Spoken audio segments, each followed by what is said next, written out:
Hello, BookTube. A little bit of experimental technology here. You'll have to pardon me if it has a few bumps, but it's of course Wednesday, and that ordinarily means Epic Comic Book Wednesday, when Michael K. Vaughan and I combine the forces of Stately Vaughan Manor and Hyde Cottage to talk about comics. But unfortunately, Michael K. Vaughan was my guest here last week in Boston. That's not the unfortunate part. That was a lot of fun. But while he was gone, Roger Hotep ate most of the staff at Vaughan Manor, so things are still chaotic over at that end. So we will not be doing an Epic Comic Book Wednesday today, but I thought I should keep comic books on the front burner on Wednesdays, especially since they're on my mind lately, because I would like to do something with my stapled paper old comic book collection, I guess you could call it. I don't care about it, so it feels odd to call it a collection. But I've got a bunch of long boxes, which is what comic book fans store their comics in. Nothing that's any rhyme or reason, and nothing that I ever look at. I just opened the space where these long boxes are for the first time in a long time, so obviously I don't look at them. And I don't care if I just have them, especially if I have digital copies of them, as I do for almost everything. So I was looking at those boxes today, and I already knew there wasn't going to be an Epic Comic Wednesday, and I thought, why not we go through a few? Not long boxes, because there are hundreds and hundreds of comics, but I grabbed a handful of comics at random from one of those long boxes. I thought we'd go through them just to keep the comic book flavor for Wednesday. Just a few, it won't be a long video. So we'll start with Justice League of America, issue number 200, which has a fold-out cover by George Perez, the great comic book artist George Perez. Who's the writer here?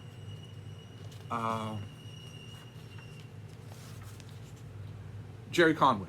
And the idea for this issue was to reflect on the League's history, but also on its new membership. And they did it in a classic Marvel Comics way, which is to have the new team and the old team fight each other. The original team is the Magnificent Seven there. This is the Green Lantern, Superman, Batman, Wonder Woman, Aquaman, The Flash, and the Martian Manhunter.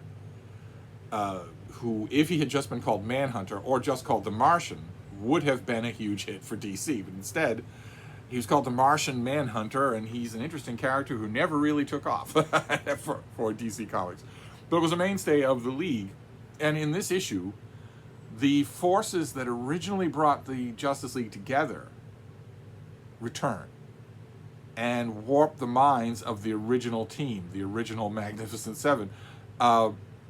And the later team members, you can see them on the cover here. You have Ralph Dibny, the Elongated Man. You have the Red Tornado. You have Green Arrow and Black Canary. You have Firestorm. You have Zatanna, the Magician. You have Hawkman. You have the later members, the next 7 members, more or less, are faced with the task of dealing with, I forgot the Atom, because his superpower is to get really tiny. They're faced with the task of dealing with the original team, of fighting the original team in order to find out what's happening. And one of the neat things about this issue has a lot of great stuff in it, but one of the neat things about it is that every segment is drawn by somebody else, by a different artist. For instance, Aquaman has to fight the Red Tornado. It's drawn by Jim Aparo. Green Arrow and Black Canary face Batman, and it's drawn by Brian Boland, a really, really good comic book artist who hardly ever did regular inside the panel artwork. The Atom, Roy Palmer, not the World War II Atom, but not the World War II Green Lantern either. The new Atom has to fight the new Green Lantern, and the artwork is by Gil Kane. Just incredible. And probably in the biggest treat for comic book artist fans, Hawkman faces off against Superman. I guess the rationale being that the next 7 members don't actually have a physical powerhouse. So if you want something lining up the characters, of course Zatanna will fight Wonder Woman because they're both women. I guess the idea with Hawkman facing Superman is that they're both aliens, but the segment is drawn by Joe Kubert, the signature great Hawkman artist. And you reading these segments, you know that the teams are eventually going to team up, and they do. I think there's a great panel. I think we're given a great George Perez panel where the whole of the team teams up there at the end. And before you get to, that conclusion's coming, and before you get to that conclusion, you come to one conclusion more than anything else, which is that the old team mops the floor with the new team. they just do. It's just as simple as that. I mean, you have the Atom who can grow to the size of 6 inches, versus Green Lantern, who can use an extraterrestrial energy battery of unlimited power to manufacture anything he wants. you have the Martian Manhunter against a kid who has the ghost of his old professor in his head, even when he's showering or undressing. You have Batman versus Green Arrow, who was a Batman knockoff. He was a Batman knockoff character. I think probably my favorite moment that illustrates this in the whole of this series is really, I think I've shown you this before, in the sequence where Hawkman is supposed to face off against a brainwashed Superman. Hawkman uses anachronistic weapons, maces, nets, that sort of thing. He strikes at one, and it's a robot. He strikes at another, Superman, and it's a robot. And then he faces a third one. Here's the third. Wait, something strange about this one. Something I can't quite. He uses a mace, but it's the real Superman who punches him literally into orbit. That pretty much sums things up as to how this fight goes. I am naturally, as a fan of the Justice League and not all that much a fan of the hippie bell-bottom wearing new characters, I was kind of happy with that. But then what else have we got here? Okay, we have a first issue of the New Champions. This was written by Mark Waid with great artwork by Humberto Ramos. And this was done right, I don't know if I'm going to be able to find a date on it, but it was done right at the beginning, 2016. So just about a year into Marvel's slow corporate suicide of hating their traditional fans and actively trying to alienate them by mucking around with their own intellectual property. And this was a really good example of that. This book was a really good example of that. This is a team book. I mainly got it for Humberto Ramos's artwork because I just love what he does. But the team is not just younger versions or alternate versions of traditional heroes. You have a Nova character. You have a Cyclops, but a younger Cyclops. You have Miles Morales Spider-Man. You have Muslim.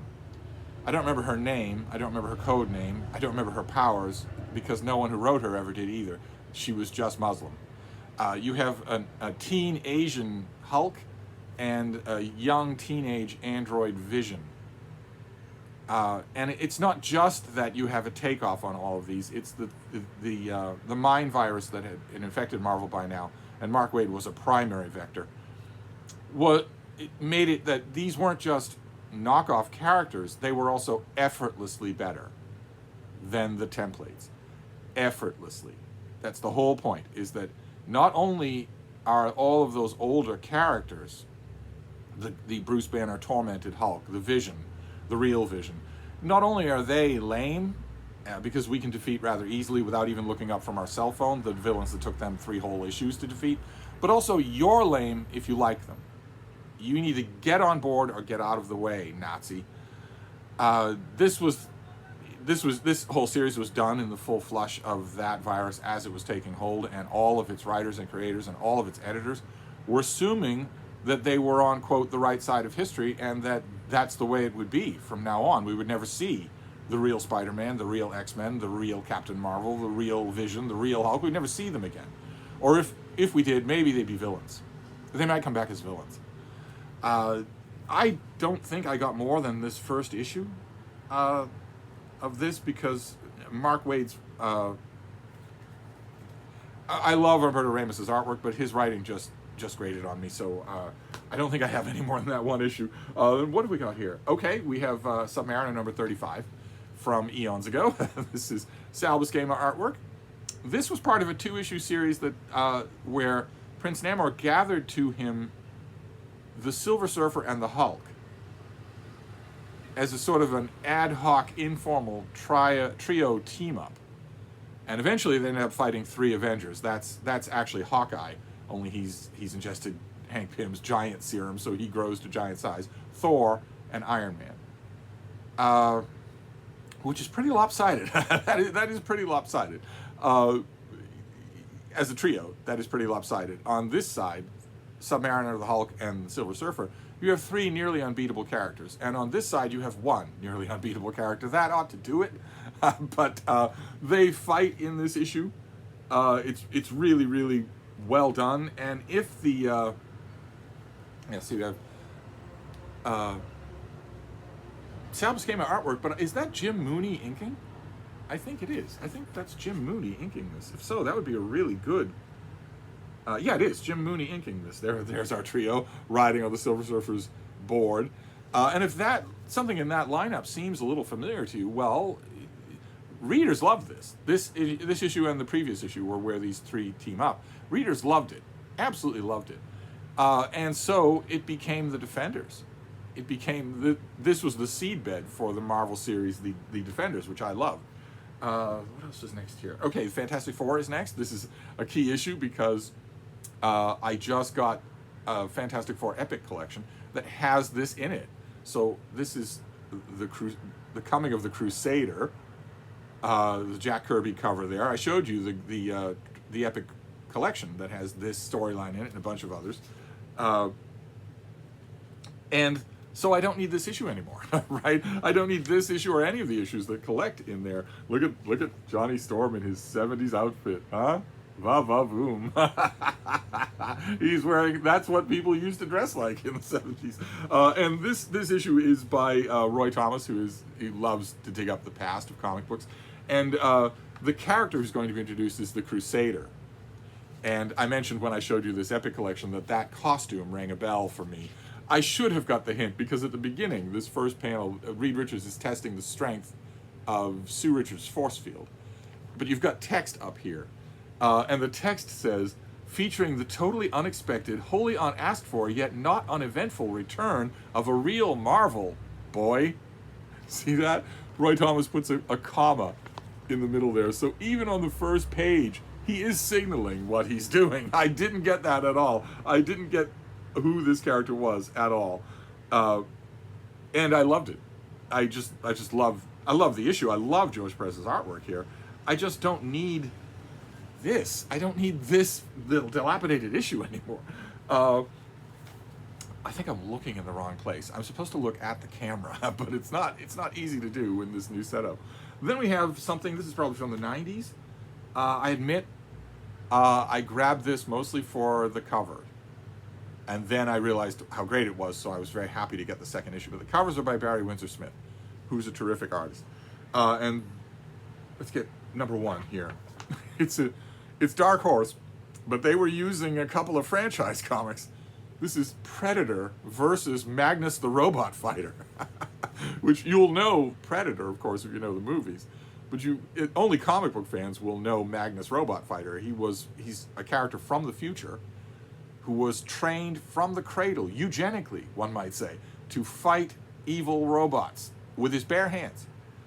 And in this, he's in the far, far future, and in this storyline, a predator comes to that far, far future. I don't remember who wrote this, but the artwork is by Lee Weeks, and Lee Weeks can do no wrong. He is fantastic. So I got that issue, and then I eagerly waited for the next one, another Barry Windsor Smith cover. But just...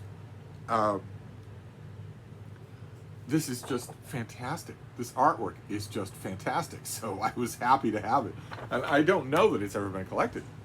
I mean, where would Dark Horse collect these? They don't have the rights to Predator anymore, I don't think. I don't think they have the rights to Magnus Robot Fighter. In fact, I don't think anyone is currently doing Magnus the Robot Fighter.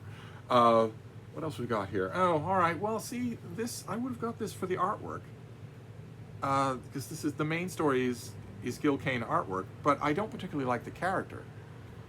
This is Green Lantern. This is the famous issue where he tries to solve all of the evil in the world, and he can't do it. It's an absolutely beautiful Gil Kane cover, well worth the 15 cents, even though that was a tenth of my weekly allowance. And also, it's got this beautiful Gil Kane cover on the inside, just lovely. Nobody draws Green Lantern quite like Gil Kane. In the new gay version of Green Lantern, that wears a costume like this. Nobody draws him like that. I wonder if Joe Giella did the inking here.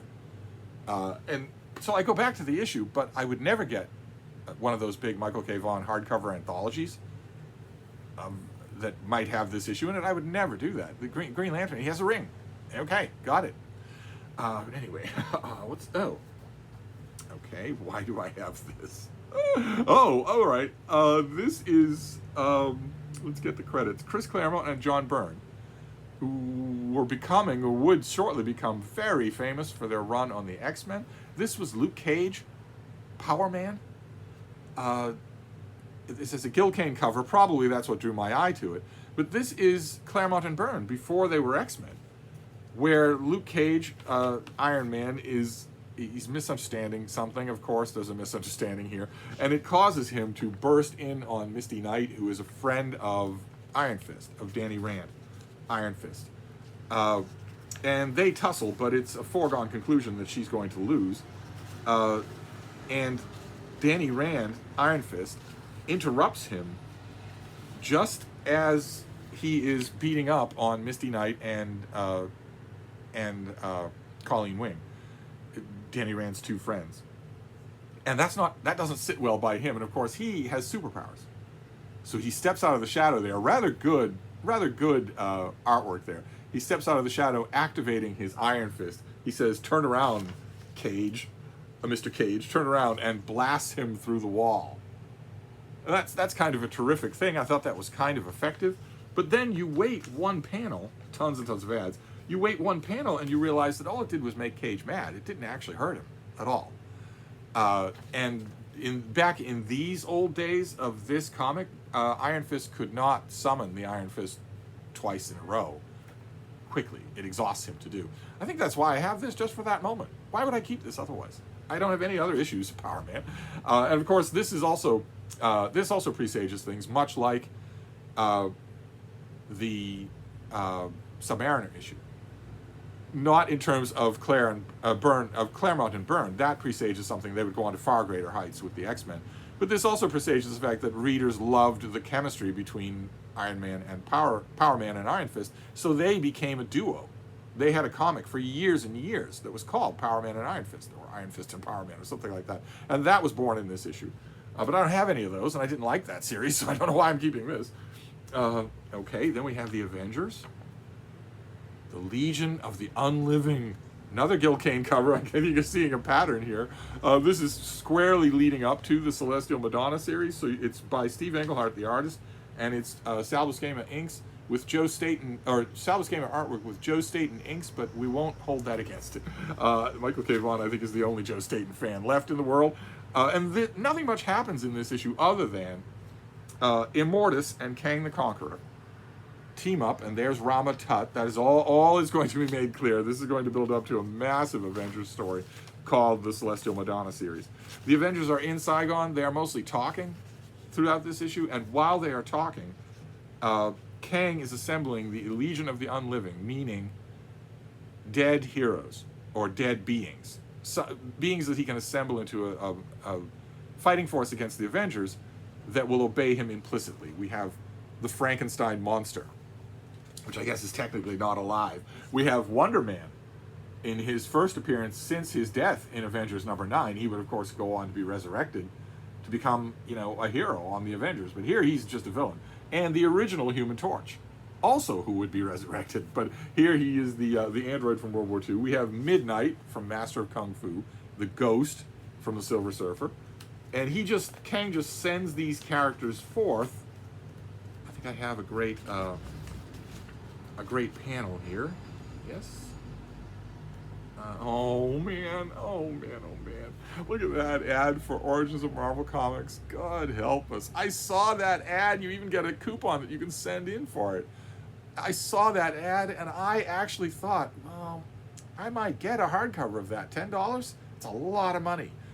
But it might be worth it. I eventually got the paperback for $6, but I wish I'd got the hardcover and kept it. Good Lord, I have all these issues, but I don't have that. But Kang sends them forth. Let me see. Yeah, there we go. That's the splash panel there, where he sends out the Legion of the Unliving. I was reading this issue back in 1975, And I was thinking, okay, well, that's going to be an interesting fight. Thor should be able to mop the floor with most of those characters, but you know he won't. Then something happened that really confused me. Kang uses the same technology to transport the Avengers to his mystical keep. He separates them and transports them to his keep, so that they will fight the Legion of the Unliving separately, instead of whole team against whole team. And I saw that panel and I thought, okay, well, you want the Avengers dead. Why not use this technology to transport them into deep space? Mantis would die instantly, Hawkeye would die instantly, Iron Man and the Vision would probably not die instantly, but they would be ineffectual. We don't know what would happen to Thor. Probably he would be seriously inconvenienced. You'd certainly kill 2 Avengers. But anyway, I have this issue even though not much happens, and I have this reprinted many, many times, in many different places, so I do not need the issue. What have we got here, then? Okay, all right. We have Batman Gotham Knights. This was written by Dave Gibbons, not drawn by him. The artwork is by Mick McMahon. I think I probably got this for the Brian Boland cover. This took place after a natural disaster strikes Gotham City, and it wreaks havoc with the Batcave. And the premise of this issue is that Batman's signature giant penny has fallen down a fissure underwater and is wedged between boulders. And Batman decides to call Aquaman to ask him to help retrieve the penny. And it doesn't make any sense. We see Batman wandering around the mansion. No dialogue. He's just wandering around. He doesn't know what to do with himself. He's already been out on patrol, and he doesn't have anyone else in the house with him. He's lonely. In other words, the whole point of this issue is that he's lonely. But it never comes up. It's never explicitly said. He calls Aquaman and says, "Arthur, I was wondering if you could assist me with something. I lost some artifacts during the quake. I was hoping you could use your strength to help me raise one or two." And Aquaman says, "My strength? I'm happy to lend a hand, but why not call Superman?" And Batman says, "I think some of the items may be underwater by now." And Aquaman doesn't buy that. That wouldn't stop Superman. It's obvious that Batman doesn't want to call Superman. And that's all it is. He leads Aquaman to the crevice where the penny is. Aquaman actually makes a quip. He says, "Must be nice to have kings for handymen." But nothing comes of it. It's kind of neat as a character study. There's no real action. I don't know why I kept this, in other words. Unless it's a cover. No, as far as I know, there's never been a big hardcover collected covers of Brian Boland. I think there was a volume of just his Wonder Woman covers, which are works of art, but I wish that we had lots more. And I don't know that that exists. Of course, if someone were going to pour money and time into making that exist, there would be a whole bunch of covers I would want first, especially Nick Cardy. I would want his covers first. What have we got here next? Oh, okay. All right, that was strange. All right. Marvel Comics used to do a series called What If, and every issue was devoted to a hypothetical story. What if something that has already happened in Marvel continuity had gone a different way? And issue number 3, 4, and 5 were terrific. Issue number 1 was kind of bad. Issue number 2 was kind of bad. 3 was fantastic. Great Gil Kane artwork. I don't have that issue, as far as I know. And then issue number 4 was what if the Invaders had stayed together after World War II? This was Roy Thomas's World War II superhero team. So you have Captain America, the Submariner, and the original Human Torch again. And here we see what happened. This is by the guy who was doing the artwork for the Invaders, Frank Robbins.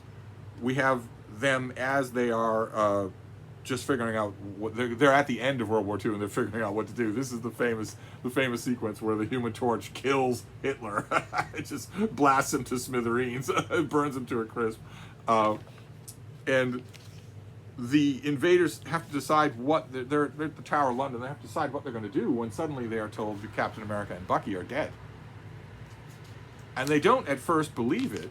And of course, we know that Captain America is going to be lost and in suspended animation, and that forever and ever, for 60 years, Bucky would be dead. It was only later that Marvel Comics brought him back as Winter Soldier.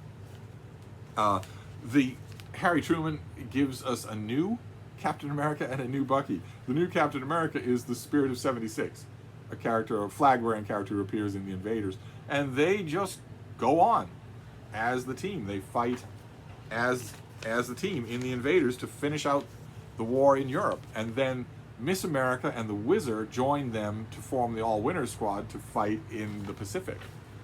And then the issue just goes on. It just goes on from there. We meet a young Jack Kennedy. Look at that. They go to Philadelphia. The Invaders go to Philadelphia, and they lose another Captain America. I swear, you can't keep these Captain Americas.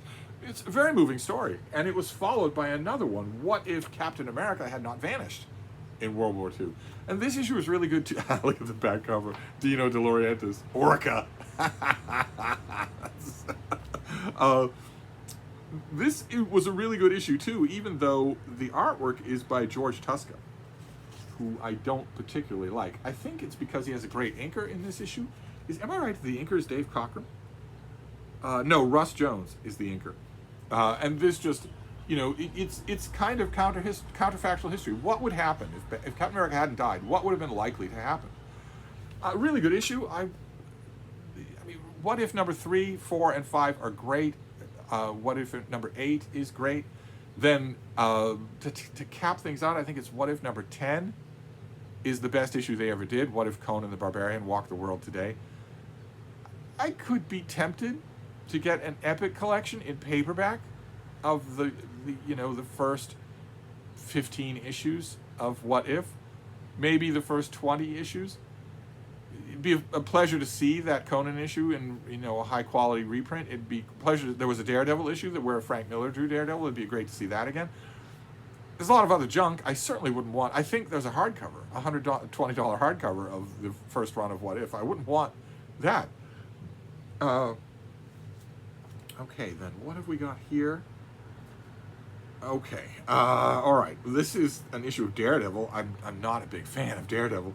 I have a few issues of Daredevil from the 1970s, but I think it's because he had such wonderful artwork by Gene Colan. This is Daredevil number 72, featuring Tagak, the Leopard Lord, as you can see.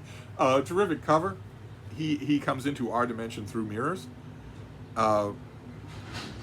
And he and Daredevil fight, but they also team up because Tagak, it turns out, needs his leopard to see.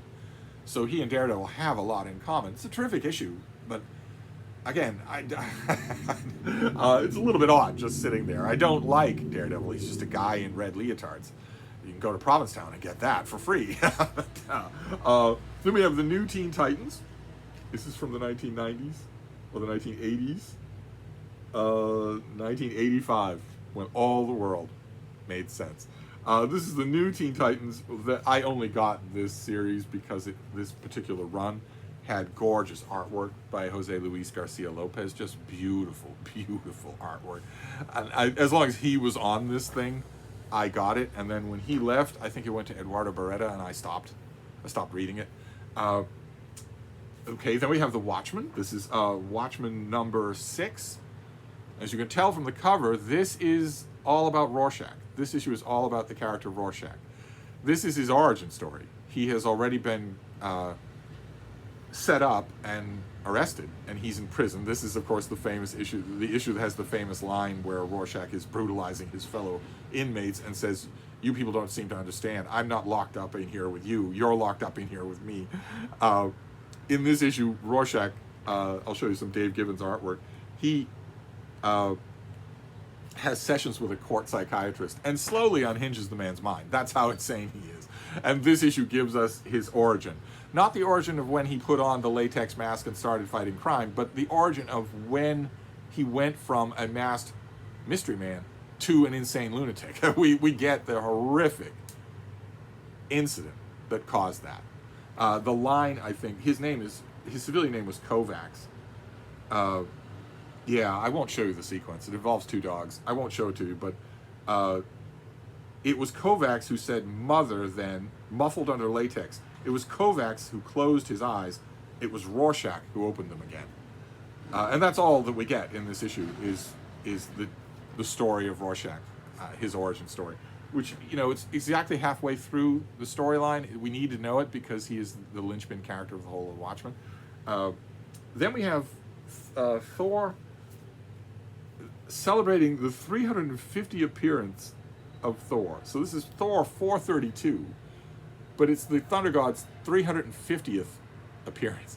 That might strike you as really weird if you don't know Marvel Comics, but Thor started out with Journey into Mystery, and not Journey into Mystery #1. He started out as a character in a comic book called Journey into Mystery. He had a whole bunch of adventures in Journey into Mystery before Marvel decided, the backup features are calling it that is a little weird. Thor should have his own comic. And instead of renumbering things at Thor #1, they just shifted over from Journey into Mystery to Thor and kept Journey into Mystery's numbering. So this is not Thor number 350 because of that. And this is, who did the writing on here? Tom DeFalco, and Ron Frenz did the artwork. I've mentioned Ron Frenz's run on Thor before. It's terrific. It's a weird combination of Ron Frenz's own style and aping Jack Kirby. A lot of the stuff here is aping Jack Kirby. But in this issue, Thor and his half-brother Loki are fighting, of course, and that only goes one way. Thor isn't going to lose, and eventually has his hands around Loki's throat, and Loki's telling him, do it, and Thor says that he can't, and Loki says, I knew it, and decides just casually to kill a bystander who means a lot to Thor. And when he's done with that, here, let me show you the panel here. He just callously says, I'm ready to take me back to Asgard now, and Thor says no, and kills him. Uses his hammer, uses Asgardian energy to actually kill Loki. And suffers the penalty. He suffers a penalty for it. He is banished to the underworld.